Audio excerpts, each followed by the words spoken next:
morning and welcome to Connect Church Community Online. We're glad that you're with us today. We're going to be sharing from Psalm 77 today. The heading in my Bible says confidence in time of crisis. Man, I'm telling you, we live in a crisis. It seems like one thing after another, all these things going on. But I'm going to tell you, we can be confident in a crisis. But what I want to talk more about and emphasize today with this is that sometimes it seems like God is not hearing us, or He's not listening to us, or He don't even care about us. But that's a lie, and you have to make sure that you remember that. That's all from the devil. So you got to make sure that you trust the Lord is there. He is working, and He's working for His glory and for your good, and you have to remember that. So let's go ahead and read verse 1 right here. It says, I cry aloud to God. Aloud to God. I mean, it says it twice right there. And then it says, and He will hear me. He's like, please, God, hear me. I'm going to pray again, and this time He's going to hear me. I'm going to pray again. I'm going to keep praying. Well, sometimes life's like that. God is not on our time frame. God sees the big picture. We only see right now. That's why we make dumb decisions in the emotional heat of a moment, or when we are overreacting to a situation or something, even this setting, like a crisis is going on in here.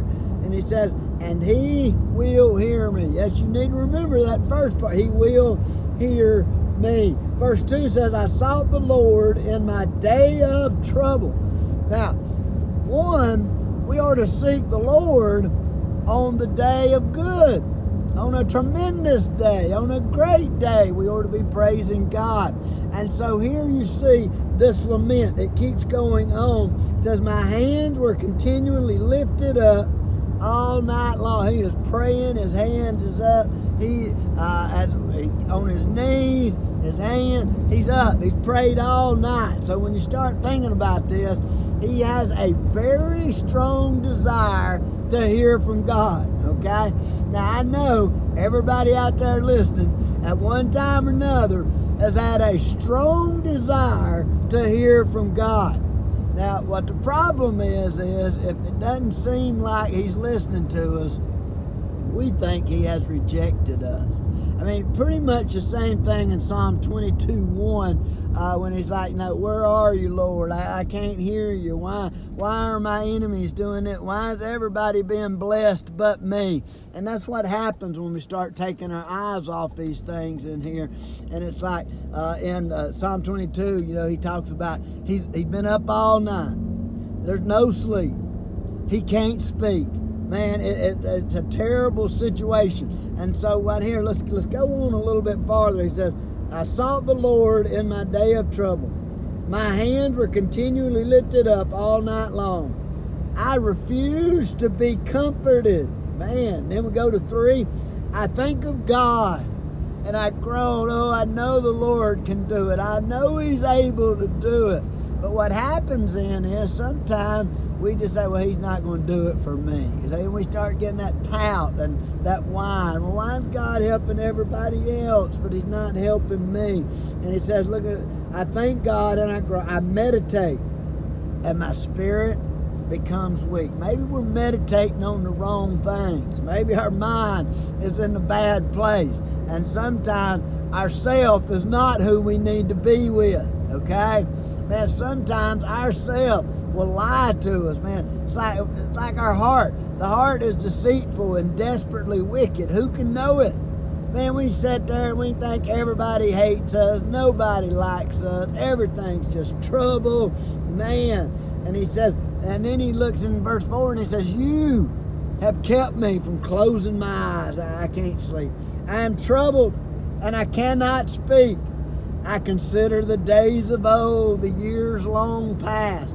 And so here you've got this crisis, this trouble that has come into your life and come into my life. One is we need to remember Okay? And we're going to look at remember again in just a minute. But I think right now when he's thinking about remember, he's thinking about, I remember, man, when I was young and I was strong and all these things in here. I'm going to tell you what, you might can remember that, but there's other people that had a terrible childhood. So, you know, it's like God sees everybody's situation. One day you may be on top. The next day you may be on the bottom. And that's why God sees every individual, and He loves us. He knows the hairs on our head. He knows what's best for us. Hang on to God. And so when He's talking here, I consider my days of years long past. At night, I remember my music. Man, I remember, man, with my heart making a melody here. I meditate in my heart, and my spirit ponders. And so he started meditating. I think sometimes we just think on the wrong things. And so when he's talking about this remember, maybe he's remembering, you know, maybe back when friends were close. Because as you get older, sometimes you get a little more pointed with what you say. And you've pushed away a lot of friends over the years or whatever. And so you've got to be careful here. And so that's where I want to set up, and I'm going to look at some words, because we're going to hit remember again. But the first word I want us to look at is that God is not rejecting us. So let's look at the word reject in verse 7. Will the Lord reject forever and never again show favor? Oh my goodness, it's been so bad for so long. God's just forgot about me. No, He hasn't. No, He has not forgotten about you. He's still working on you. He's working on you. He's working on me. Man, we are terrible, man. Sometimes we mess up so much. And you know what? God still loves us. Problem is, we focus on everybody else. We focus on their sin. We focus on how good they got. I mean, we play both sides of it. But the fact is, everybody has good days. Everybody has bad days. Everybody in this life is having to struggle with sin, with things that are around us, people, and this whole culture sometimes. But let me tell you something. We need to realize that God is not rejecting us. He will show us favor. If He's not blessing us, then maybe we need to check out a few things in our life. Check out. And if we can't check out and find anything, then hold on, because God's doing a work and it's going to be awesome. So you need to remember that. God is not rejecting you. Quit thinking you're a reject, okay? And then in verse 11, let's hit remember again. And so, I will remember the Lord's works. Woo! Now we're getting on the right page.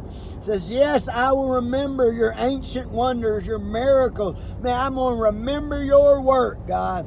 I'm going to remember your wonders. A while ago, he was thinking maybe about some of the things that he did or he liked when he was younger, or maybe his health when he was younger, or whatever it is.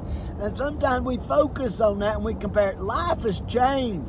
We're getting older. These gray hairs, I deserve every one of them. You see, life changes. Bodies, aches, people, relationships, circumstances change. Sometimes they're in crisis, but God still loves you. He has not rejected you, and you need to remember God's works and His wonders.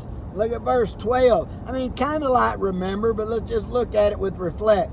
I will reflect on all you have done, and I will meditate on your actions. Isn't that awesome? Woohoo! And if we don't have anything else to remember, look at this last word right here, redemption, in verse 15. With power, you redeemed your people. Let me tell you something. God has redeemed us, and I'm telling you, He has a purpose for us. You are important to Him. Don't give up. Don't get caught up. God's not through with you. Yes, there may be a crisis. There may be a trial, a tribulation, a trouble. It might be financial. It might be physical. It might be whatever. But let me tell you something. God's not abandoned you. Man, don't be far from me, Lord, please. I need you close. I want you close. And that's what we need. We need to remember, We need to remember that we're not rejected by God. He's still working on us. We need to remember His wonders and works. We need to reflect on the things that God has done for us. Man, He's been good to all of us. And then, don't forget, He has redeemed you and I. God bless you, and thank you for listening.